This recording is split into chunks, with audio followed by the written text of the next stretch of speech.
भूत का साया पार्ट 1। नीता और मिट्टू की एक अनसुनी सी कहानी।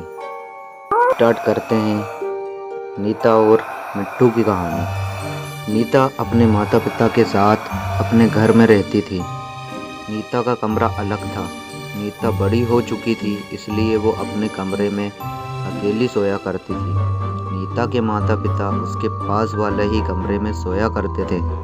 नीता कॉलेज से पढ़ के आती और रात में सो जाती। एक दिन नीता अपने कॉलेज से देर से वापस आई। वो दोस्तों के साथ पार्टी और ड्रिंक की, इसलिए वो थोड़े नशे में भी थी।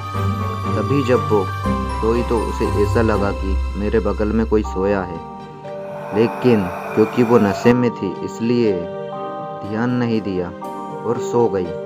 जब सुबह उसकी आंखें खुली तो उसे एहसास हुआ कि उसके कपड़े कुछ ढीले ढीले से लग रहे हैं, जैसे किसी ने उसके कपड़ों को खोला हो। वो फिर ध्यान नहीं देती है, बोलती है पार्टी में लगता है ड्रिंक थोड़ा ज़्यादा कर लिया था, और वो उठकर फ्रेश हो जाती है। फिर वो कॉलेज जाती है और शाम को जब वापस आती है तो कुछ देर पड़ती है और 8 बजे के आसपास सो जाती है। लगभग 12 बजे के आसपास उसकी आंखें अपने आप खुल जाती है। वो अपने बगल में देखती है तो किसी के सोने का एहसास होता है। ऐसा लगता है जैसे बगल में कोई सोया हो, लेकिन जब वो कंबल हटाती है तो वहाँ कोई नहीं होता और वो डर जाती है। फिर जैसे तैसे वो रात गुजारती है, क्योंकि उसकी नींद तो जैसे गायब ही हो गई हो।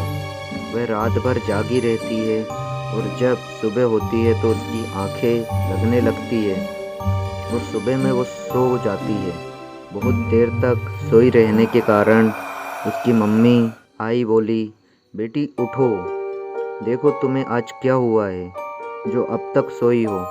कॉलेज नहीं जाना है क्या? नीता कंबल के अंदर से ही बोलती है।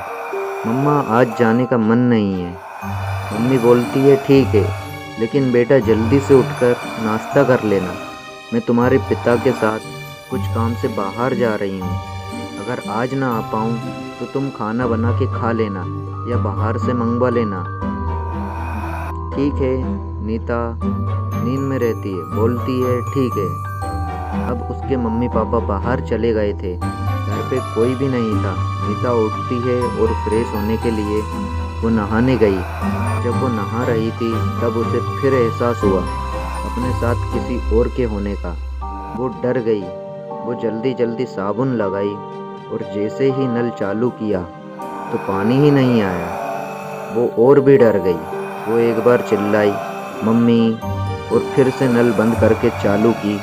इस बार पानी आने लगा। वो जल्दी जल्दी अपने चेहरे से साबुन धोती है और आंखें खोलते ही नल को देखती है। नल ठीक रहता है और फिर वो वहाँ से अपने रूम में आती है। जब कपड़े बदल रही होती है तो उसे फिर से अपने आसपास किसी के होने का एहसास होता है। वो डर के मारे जल्दी जल्दी कपड़े बदलती है और वो घर से बाहर आ जाती है। बाहर आकर चैन की सांस लेती है। फिर वो अपने घर के पास में ही मिट्टू नाम का एक लड़का जो उसके साथ ही पढ़ता है, उसे आवाज़ लगाती है। मिट्टू अपने घर से बाहर आता है और नीता उसे सारी बातें बताती है, पर मिट्टू को विश्वास नहीं होता है। फिर नीता उसे अपने साथ अपने घर ले जाती है, क्योंकि नीता को अकेले अपने घर पे डर लग रहा था। मिट्टू भी चला जाता है। अब मिट्टू नीता के कमरे में बैठा होता है और नीता खुद और मिट्टू के लिए खाना बना रही होती है। तभी मिट्टू सोचता है यही सभी समय है, मौके का फ़ायदा उठा लेता हूँ। उसका नीयत खराब हो जाता है, क्योंकि नीता एक बहुत ही सुंदर और सुशील लड़की रहती है। कॉलेज में वो किसी को भी भाव नहीं देती थी, इसलिए वो सोचा क्यों ना इसके डर का फ़ायदा उठाकर इसके साथ वो सब किया जाए। इसका नीयत खराब हो गया।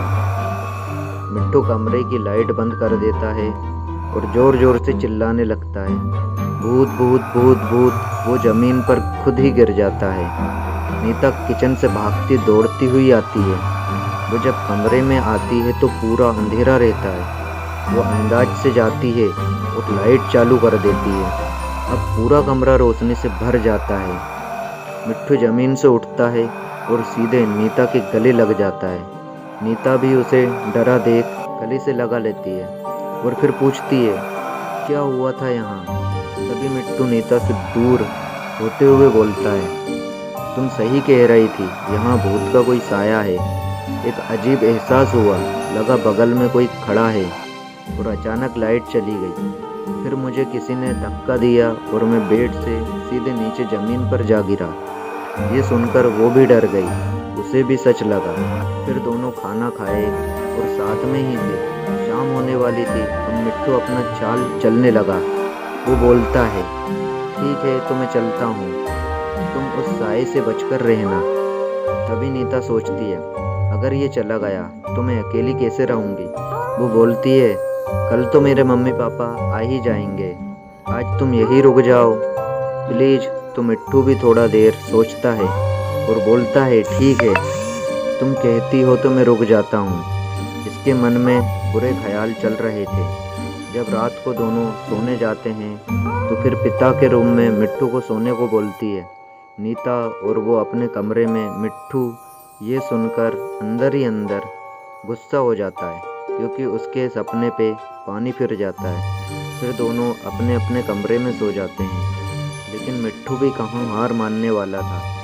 वो अपने कमरे में भूत भूत हल्ला करने लगता है और फिर नीता वहाँ आती है। फिर नीता उसे अपने ही कमरे में सोने को बोलती है। मिट्टू भी यही चाह रहा था। फिर मिट्टू नीता के कमरे में सोने चला जाता है। अब आगे की कहानी जारी रहेगी, क्या हुआ होगा आगे ये जानने के लिए हमारे चैनल को सब्सक्राइब करें और वीडियो को लाइक शेयर करें अपने दोस्तों के साथ। इस वीडियो का पार्ट 2 बहुत जल्द।